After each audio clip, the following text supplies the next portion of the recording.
From the Edge Media Studios in downtown Indianapolis, this is Indiana Issues. Here's your host, Abdul-Hakim Shabazz.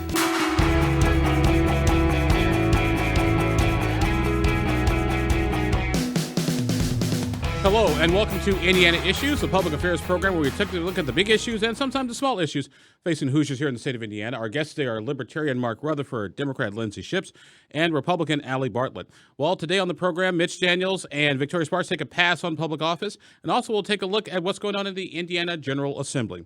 Well, my friends, after much speculation, Mitch Daniels saying he will not run for the U.S. Senate, an open seat in Congress, being vacated by Mike Braun. And also, we just found out, as we taped this program this morning, that Victoria Spartz has decided she's not going to run for re-election or the U.S. Senate as well. So what does all this mean in the grand scheme of things? Well, Ali, we'll start with you. What does all this mean? Does Indiana's political house of cards continue to take different shapes?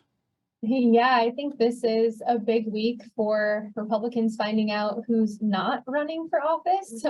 And then I think in the next few weeks, we're going to see a big influx of who is.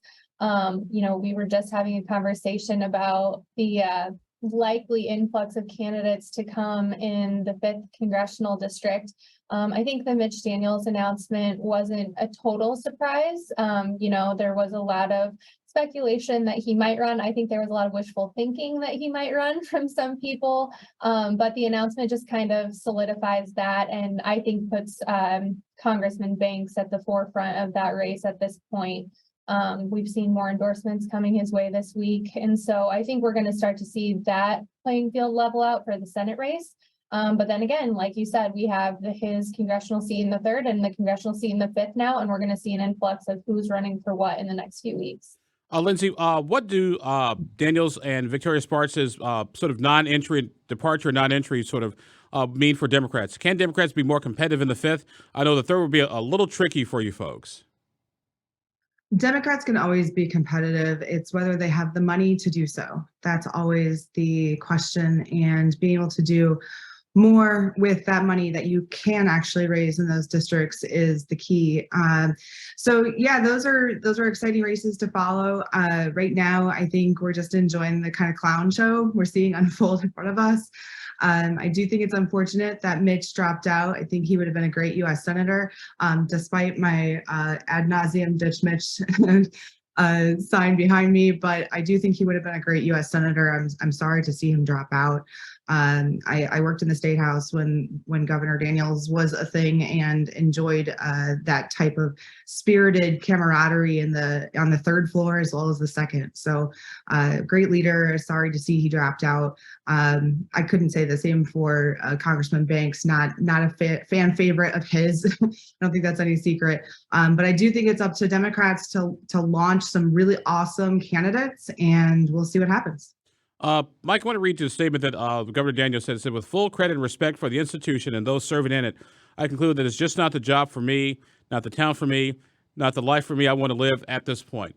Mitch Daniels in his early 70s, just finished the Senate president of Purdue, bought a house and a member of an exclusive golf course down in Florida. Did anybody really think that a person in their early 70s would want to go back to an institution, Mr. Rutherford, that is so partisan and just totally different than when they were there like 20-something odd years ago?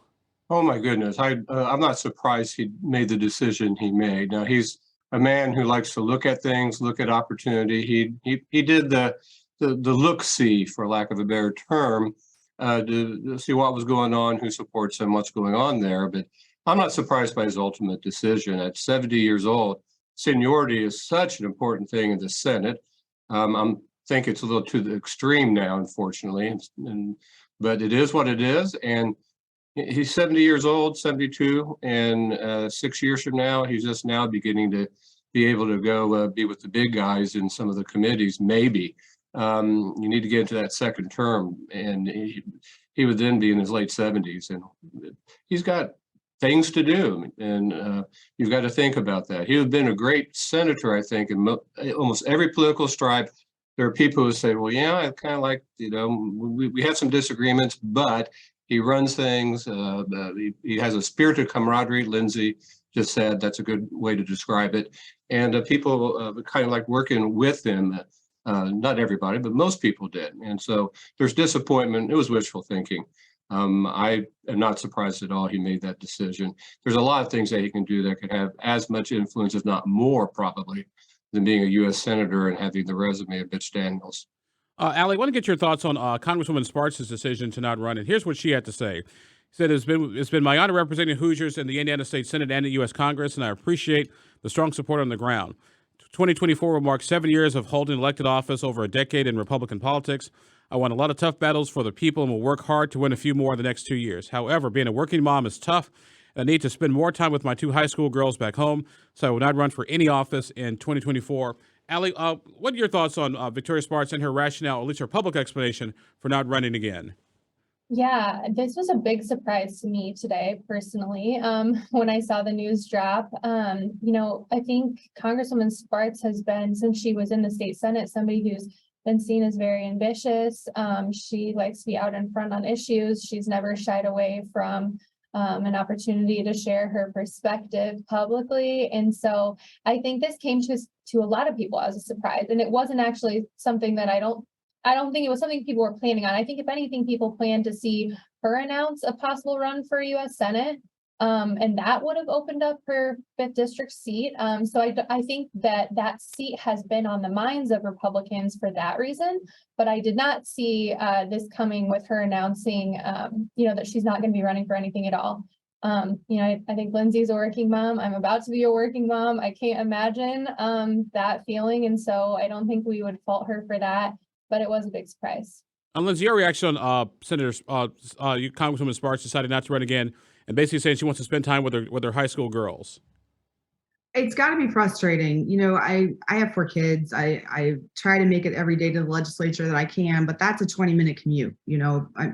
I do wonder what Victoria Spartz thought she was getting into, though, considering that you would expect to have, I had the schedule before she won. We all kind of know what the schedule is going to be. It may not be precisely updated on Dome Watch, but people know what the schedule is going to be. What did she think she was getting into? I guess I was kind of irked by that. So, when you're a working mom like this, when you are responsible for the 7 schedules or whatever you have in your household, whether that be your dog or your children or your spouse, what have you, like you've got a lot going on, and everything is dictated in my life right now by the Indiana legislature. So I could only imagine what, trying to make a family happen with a congressional schedule and the unhelpful changes in schedule that could happen. Maybe it got to her. Maybe the time working on deciding who the F was going to be speaker this year got to her, and she was done. That just very well may have happened. That may have been what broke the camel's back for Victoria Spartz. I almost said Senator Spartz. Victoria, that is not meant as a slam. I'm sorry. Well, she did used to be a state senator, so you're not totally off kilter. Our guests in the program today are Democrat Lindsey Ships, Republican Ali Bartlett, and Libertarian Mark Rutherford. I'm Abdul-Hakim Shabazz. You're watching Indiana Issues. Now, folks, let's change gears and look at the governor's race, the race for governor. 3 people in the race so far: Congresswoman Lieutenant Governor Suzanne Crouch, as well as Mike Braun, U.S. Senator, who's given up his seat to run for governor, and Eric Doden, former IEDC chairman under Mike Pence. Let's go to the graphic if we could, Jacob, just to show how much money folks have in the bank. Suzanne Crouch, $3.2 million. Mike Braun, $2.2. Eric Doden, $2.8. Ali, let me start with you. How competitive do you think this governor's race is going to be, and do you expect anyone else to get in? Yeah, that's been a hot topic of conversation. On the competitiveness side, so you can see the cash on hand numbers are pretty much even. Braun is behind Crouch by $1 million, but he also can self-fund, and so we can kind of speculate that he has more funds available if he needs it. I think the real competitive nature of this is going to come down between Crouch and Braun. I think Eric Doden's been a good sport. He's been out there. He's been talking to people for a long time now, way ahead of the other 2, but he lacks where they have the name ID. They've both been in politics. They are both statewide office holders right now. I think that's really tough ground to make up for him. And I just don't see that, coming out favorably on his end. Whether or not more people will get into the race, I will not say no, because anything can happen at this point, especially with, like you said, the political dominoes that are falling now with Victoria Spartz stepping away, the Senate race, and so the 2 congressional races. I think we're going to see a lot of moving parts. So I'm not going to say no, but is there anyone in particular that I've heard of or speculation in that piece? No. Lindsay, let me get your thoughts on the governor's race. And apart from Jennifer McCormick, who we believe is probably going to be the Democrat nominee, unless someone else gets in 2024, your thoughts on how the governor's race is shaping up so far? You know, I don't know if I'm the right person to ask. You know, watching the Democrats take a stab at this race is just always so frustrating, because I've seen how everything can be on your side as a Democrat running against an incumbent or against a longstanding Republican office like this is. And so it's sometimes really frustrating to comment on this, mostly because I've seen how hard it can be inside that arena when you're staring at everything and everything's against you somehow, despite all of these awesome opportunities. The money might be there for you. You might be already on TV. You might already have all of this going for you, and you still lose the race. So, you know, I'm not sure I'm the right person to ask, but I will tell you, I'm eager to see how the commentary plays out with Senator Braun and Governor Crouch, or Lieutenant Governor Crouch. I mean, she's an incumbent. She's in a role that's very visible right now, and that kind of incumbency comes with a lot of name ID and play in the media that no other candidate's going to get. Not even to an extent Senator Braun, just because it's a budget year. She's really highly visible. She testified in committee last week, which was I don't ever remember being a thing with Lieutenant Governor testifying on any legislation in the State House, at least not in my 15 sessions. So I think it's going to be interesting to watch it all play out. And I'm just hopeful that for the Democrats, whomever take on the winner of this primary, that it's not a buzzsaw for them. Mark, your thoughts on the governor's race, and will Libertarians have a candidate? Well, the Libertarians will definitely have a candidate. They're working on it. Our conventions are competitive. I know Rainwater is very popular, had a very good year by Libertarian standards running for governor in 2020. So I would consider him definitely the front runner, but being a convention, nothing's guaranteed until the convention's over with. But I think Rainwater has the definite edge. And will he have the same type of support or do better? Well, we'll see. I know that he and others are working very hard to get that done. But I think the governor's race, we've got those 3 Republicans. They're the most likely ones. They're the ones who will be in the primary, in my opinion. And Doden is kind of impressive. He's going and doing all the right things. But as Ali pointed out, his name ID is horrible. I was with a bunch of friends the other day, and somebody came up to us and said, "Hey, I just met this Doden guy. I kind of liked him." And everybody but me went, "Who is he?" I happen to know because I tend to read stuff like that and knows he's doing stuff too there. But these are people who are generally in the know. So he's got a big ID problem that he's going to have to overcome if he wants any chance. So it'll be an interesting race on governor. Jennifer McCormick, I think she'll be the Democrat nominee. I don't think she'll get any crossover votes from Republicans. So she doesn't have any chance at all unless somehow the Democrats can find money. Democrats, in my opinion, are running better candidates, some of the best candidates they've had in a long while, but they just can't get the money, especially from their national party. Ali, before we take a break, I want to get your thoughts on this, particularly as our resident Republican here. Who do you see? Do you see anyone with an advantage or disadvantage? Because obviously the Republican Party of 2023 is not the Republican Party when Mitch Daniels ran back in 2004. It's been shifted, seems to shift more ideologically to the right. Who does that benefit in this race? Is it Suzanne Crouch? Is it Mike Braun? Or is it Eric Doden? Or once again, do you think it's just going to be maybe somebody else? I think that definitely benefits Mike Braun. If I had to guess, as we've seen in a lot of our races, you're right, 2023 Republicans are not the same. We saw, you know, a lot of angst toward Governor Holcomb, you know, throughout our convention and some races this year. And I think it's going to be an uphill battle for Suzanne Crouch to try and separate herself from that.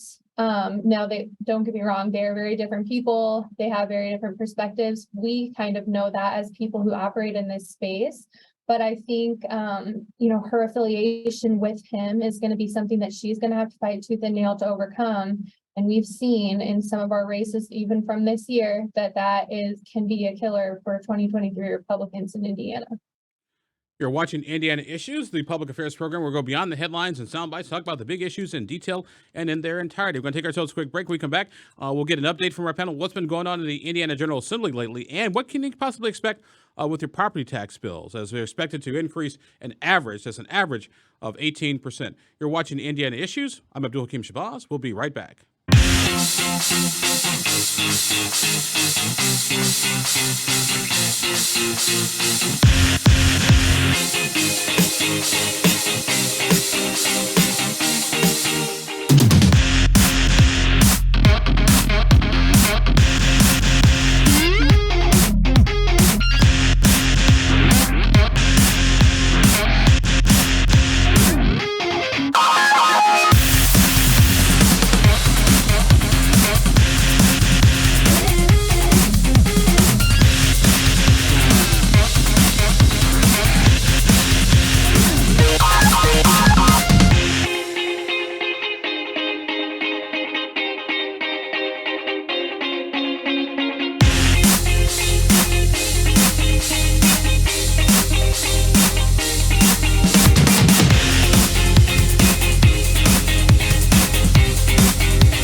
Welcome back to Indiana Issues. I'm Abdul-Hakim Shabazz, the editor and publisher of IndyPolitics.org.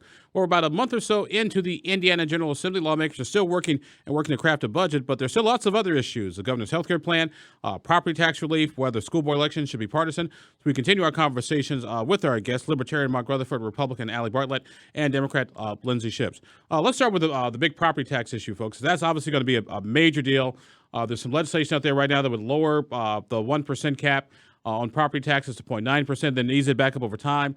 Local governments say they'd lose $300-something odd million in change.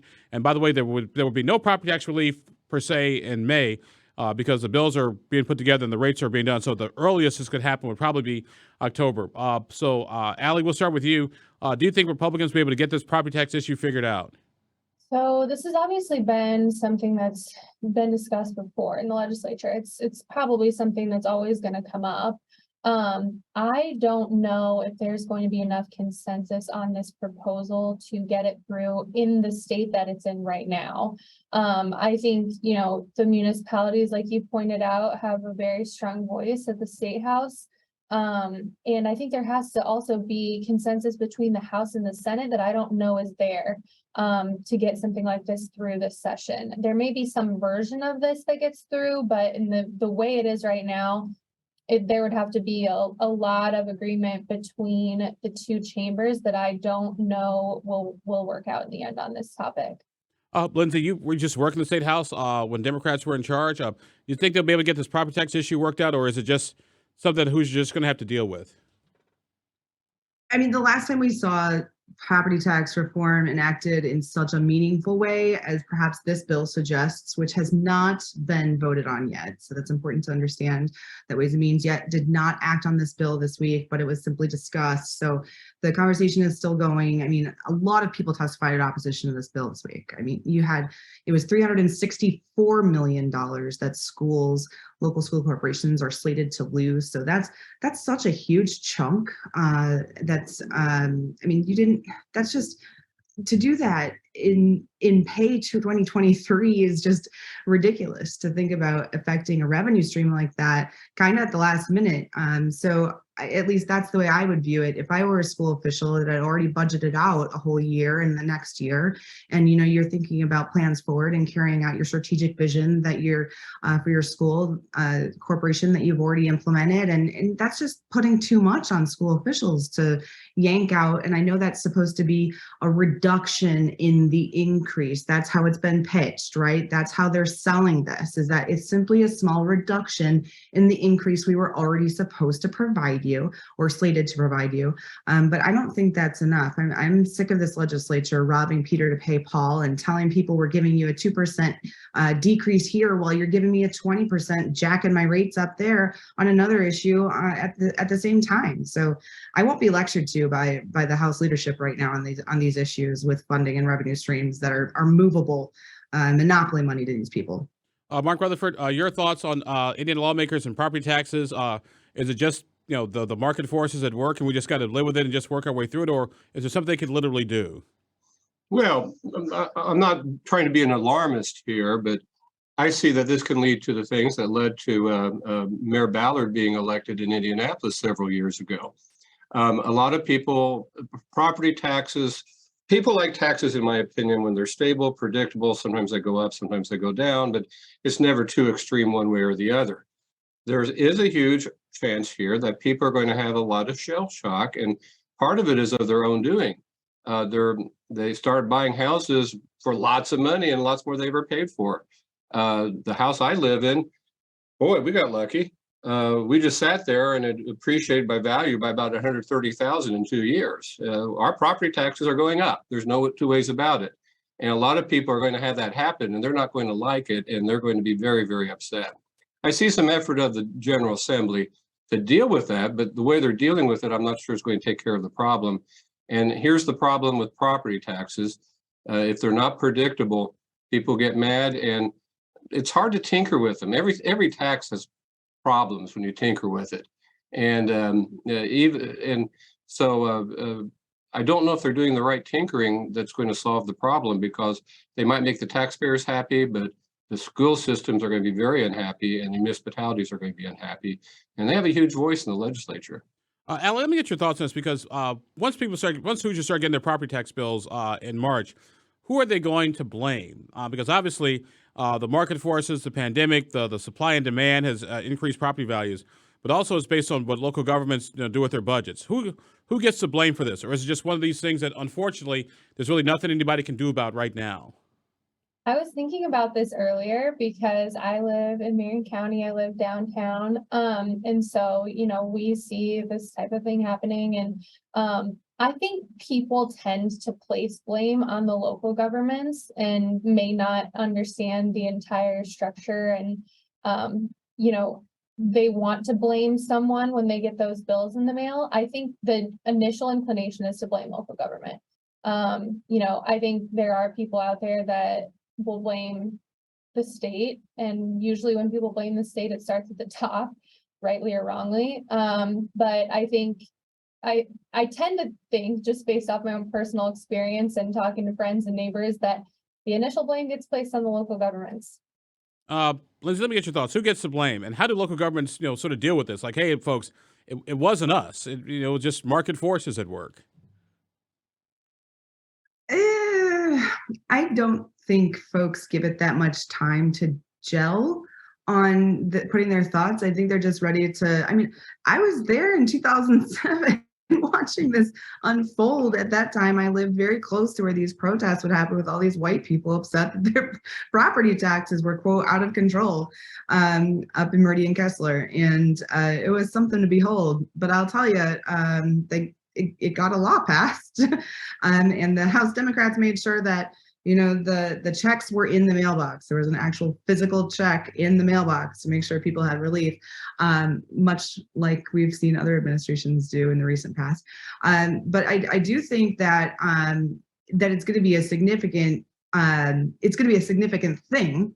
Whether it's a significant thing for every Hoosier enough to make it like a campaign issue, I highly doubt that right now. Also, Indiana lawmakers are dealing with the governor's health care proposal. The governor wants to spend about $127 million on a program to work with counties to improve Hoosier health. Lawmakers are dealing with that issue. Mark, let me start with you. Will we see something this session in the realm of health care? Well, I know they desperately want to. They think the costs are out of control. They think the doctors and hospitals and Medicare and Medicaid and everybody else is to blame. But there's an awful lot the General Assembly can tinker with that can can reduce costs or help things. I think there's a lot of pressure to get something done. My concern always is when there's a lot of things to get something done, usually a few kind of harebrained ideas get in there and they have to fix it later. So we'll see where it is, but the pressure's there. And people are just complaining about healthcare costs.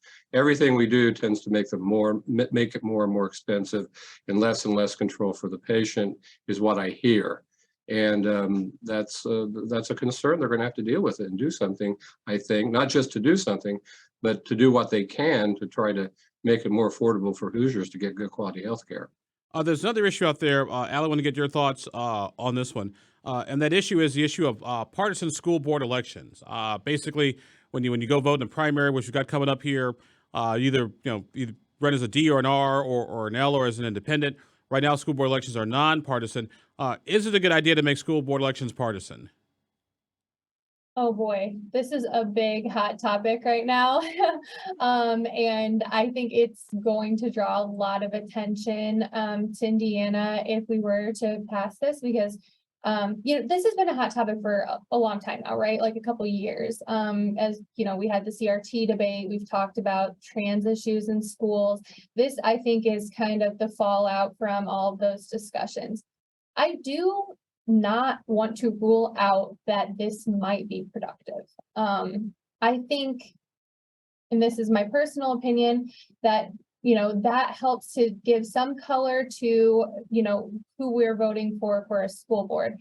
Now, whether or not it is long-term the best solution, the most efficient way to govern a school corporation, I don't have enough experience personally to give like a very informed opinion on that. So I don't like to just pretend that that's a world I work in all the time. As a voter, I think it would be nice to be informed in that way.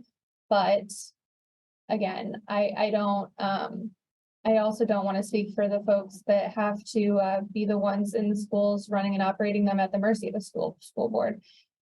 So, I'm interested to see where this discussion goes. I think it would be a big deal if it moved and passed this year. And I'm very interested in the discussion, and I think I'm someone who could be swayed either way at this point. Lindsay, real quickly before we wrap up our program, your thoughts on the partisan school board elections? I attended this hearing, and I don't recall anybody testifying in support of it aside from Senator Jack Sandlin. Please correct me if I'm wrong, Abdul. I don't want to misspeak, but I listened to most of the testimony, and I'm rolling through the notes here that I have, and I don't recall anybody speaking in support of this bill. I'm just curious who's asking for this? Like, why are we bringing this forward? I think, if anything, to give folks the information they need to better make decisions about their school board and all elected officials would be better campaign finance reform and some laws that would give us some tools to know where our money, dark money, is coming from into this state, being spent on these school board races. It's a lot of cash. I don't think people realize how much money is being spent on these school board races by these outside groups, outside the state, outside interests, not working in Indiana, but trying to affect change by simply throwing cash last minute at these races that affect our kids. So I think that would be the move I would make, but I don't know, call me crazy. There's nobody supporting the bill in the testimony. Everyone's voting against it. Lindsay got me convinced on that one. Nice. Well, we're near the end of our program where we ask our panel to make predictions and prognostication, look into their crystal balls and see what big issues they're paying attention to, whether locally, statewide, or nationally. So Mark Rutherford, we'll start with you. Well, I think that something's going to be done with the structure of our health services. There's a lot of bills out there. Where it end up, I'm not sure, but what I will say is that there's a lot of impetus, and I see it among Republicans, surprisingly, of course, they have to get it passed, to do something to approve bills. Holcomb asked for a lot of money. Republicans look like they're going to knock it down for healthcare reform and healthcare issues. But here's my biggest prediction. Throwing stars will once again be legal in Indiana. Nice. Ali, your predictions. Yeah, I agree with Mark on healthcare. There's been too much focus on this for too long to walk away from this session with no changes. I think there's definitely going to have to be some compromise. And, there are lots of ongoing discussions between the varying lobbying groups, the two chambers, the governor's office, IDOH. This is a big deal. And I think this is going to be a session where they have to do something on this. And so what it is, I don't know yet, but something has to be done. In my world, I focus on public policy issues, so I'll be tracking a lot of alcohol bills, gaming, and then I can't wait to watch what will go on with the Indianapolis mayoral race. Thank you. We appreciate that. Lindsay, I'll give you the last word.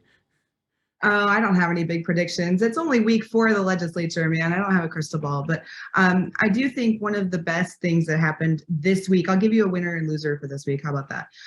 This week was great for all Hoosiers because House Bill 1290, authored by Chuck Goodrich from Noblesville, House Republican, increases the state's earned income tax credit, which will benefit mostly Hoosiers with kids, low-income Hoosiers with kids, and it also recoupled Indiana's rate with that of the federal rate. So that's going to increase folks' money in their pockets and will affect a large majority of low-income Hoosiers. So I applaud the House Republicans for doing that, and we should have done that a long time ago. And I'm sad to say that a good friend of mine, Brant Hirschman, decoupled it from the federal rate, but that was for another reason, and we'll let bygones be bygones.